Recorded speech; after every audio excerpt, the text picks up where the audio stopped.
Hey, it is your buddy Peace and Harmony with you here today. We're zooming in and focusing in on a great viewer question that we got in, and that was regarding a narcissist in her life and why this person was engaged in so much lying.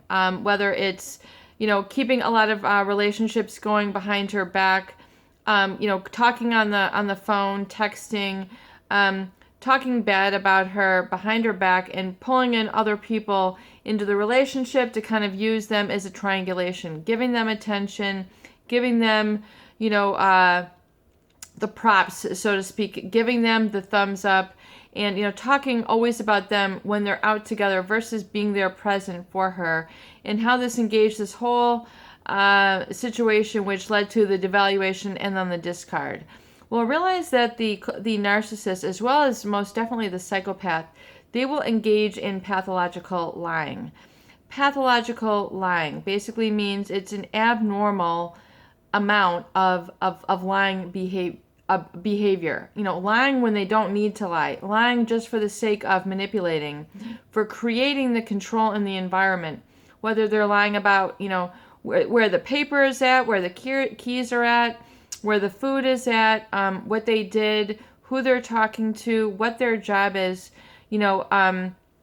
who they're married to, who their kids are. I mean, it can go from the smallest of everyday mundane sort of conversations to a large scale pathological lying on a ginormous level. And realize that they engage in this pathological lying where they'll feed people all sorts of erroneous information and just lie for the sake of lying.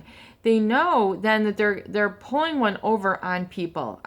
That way they're able to keep this whole cycle of situations going that are only there to benefit them and sabotage or exploit others. So in their mind, they're keeping control of you because they're trying to outsmart you. They're trying to outdo you. They're trying to use trickery, deceit, and concealment in order to get you thinking that one thing is going on, and you're, thinking that you have a relationship, thinking that this person is here for you or doing this and this, when it could be completely to the opposite. They can have a whole double and triple life going on, actual situation, actual scenario, that they will not share with you. I mean, they'll, especially now with the day and age of cameras on everybody's smart device and social media, they can use a lot of this to throw you off, to gaslight you, to brainwash you, to create cognitive dissonance, and creates this panic, fear, and paranoia and suspicion within you. Well, then you're trying to figure them out, and especially in the state of the psychopath, they really love when they get you into that, I'm trying to figure you out phase. What are you doing? What is that stain on your pants? What is that stain on your shirt? Why do you have lipstick here? Why do you have nail polish here? Why do you have, this and this dirt? Why do you have this and this in your car? Why do you have this and this in your glove box? And oftentimes the psychopath and especially the malignant narcissist will engage in a lot of this planting behavior, where they're planting strange items, in their house, in their car, moving things around in the environment so that things are really kind of messed up. They'll, if they have keys, they'll leave things unlocked, keep you in a fear state, because if you're in fear and anxiety, you're not in your best. People are not at their best when they're, always paranoid, fearful, and anxious. So that's the number one manipulative tactic, is if they can keep you in a fear space, a distracted space, basically cognitive dissonance, which creates that fear. They get in and then they begin this psychological takeover. You're trying to focus and do what you believe to be true, and boom, here they come in with a comment, a behavior, a word salad, something that's designed to keep you off of your base, your focus, and your productivity. They're going to come with some comment that's designed to keep you off base, fear-based paranoia, or feeling like they are outsmarting you, are outdoing you, or have information with which they are controlling the lever over, almost like a dam. If you've ever seen a dam, the way it controls and regulates the flow of water, or what do you call it, levees, where they lift the lift the levee and then the water comes through and then they can put it down. They very much will do this with with emotion, with information, where they're at the control, they're at the helm, and they try to. It's not just a natural way of communication. It's pathological, which means if you've ever had a pathology or an oncologist or a blood test, that comes back, your numbers are not right. You have abnormal cells, or you have abnormal, lack of vitamin D, or there's pathology in your report. There's abnormal tissue. There's abnormal this. That's what we call pathology. That's means the presence of disease. So there's pathological lying in this behavior, which is not just like, I'll do it later, and then you really won't. Not being credible, not having integrity, not having ethics. It's like this very same thing, but on a very severe, chronic, ongoing, maladaptive, and destructive basis.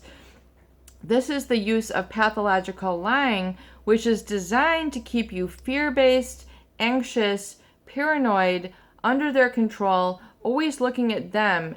Again, it's if you'll notice, the attention is what they call social engineering. It's designed to constantly keep you focused on them and listening for them, watching what they're doing on their phone, watching what they're doing on social media, and then you become basically hyper vigilant, and then the locus of control in your feeling is outside of you, when the locus of the feeling, how you feel, should be within you. You are in control of your feelings. You are in control of your focus and what you keep as your priorities, and what you make happen and produce in your life. You are the one, and once you realize that and own that, you have then the credibility, and you have that power, and you're able to execute that and not feel stressed, anxious, and sort of distracted by this negative message, this person, which is using pathological lying basically to throw you off balance. So don't allow that to happen. Step outside of that energy field. Separate yourself. Declare your boundaries once again, and see how their behavior is and how it's designed to kind of pull you in like a negative magnet, which is the pathological lying, which means not truth, which is not empowering to you. So if it's not empowering to you, and it's not help, and you will only, rise as far as you allow yourself to go. You will only pursue those solutions with which you believe you deserve. And this is very strongly muscle tested. So you have to realize you have to give it to yourself. You have to give the empowerment and courage and bravery for you to see it for what it is. Because oftentimes people don't want to let these people go because they don't have the self-assertiveness, the courage or bravery to say, you know what, this is not right. This is wrong. I'm letting this person go. It takes the certainty, the knowing, and the conviction and the commitment within you.